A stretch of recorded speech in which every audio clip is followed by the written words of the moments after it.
Од 34 општини со седиште во град, ГУП-овите на 22 општини не го исполнуваат препорачаниот стандард за озеленетост од 25 метри квадратни по глава на жител, покажува најновиот извештај на Државниот завод за ревизија. Само 3 општини, град Скопје, Кавадарци и Охрид, имаат зелен катастар, но и таму каде што го има, е нецелосно воспоставен, утврдиле ревизорите, а само 2 општини, Скопје и Охрид, имаат донесено стратегии за развој на зеленилото.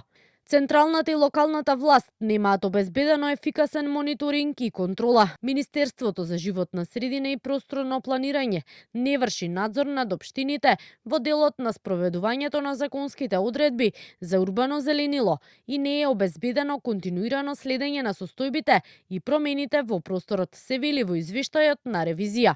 Скопје има зелен катастар. Последната програма за зеленилото била донесена во 2023 година.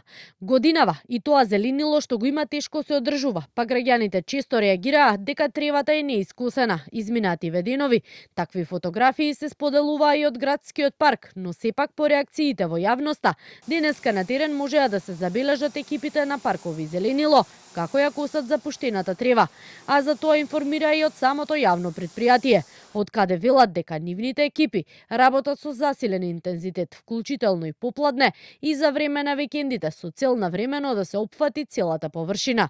Професорот Никола Пановски, кој е член на Советот на град Скопје за Канал 5, вели, проблемот со нередовното одржување е двостран. Од една страна е негрижата на градската власт, од друга страна според Пановски е немањето доволен број на вработени во јавните предпријатија, а за тоа прстот го впери во Советот кој вели 3 години без образложение не гласа нови вработувања.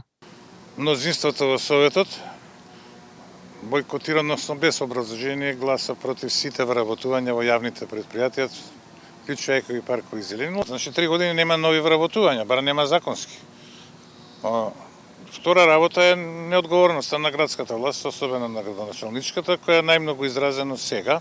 Тој апелира отпадот редовно да се собира, особено во летните месеци, а зелените површини редовно да се одржуваат, бидејќи постои опасности по здравјето на луѓето. Во тревниците може да има голем број крлежи, но и поради опасност од појава на влекачи.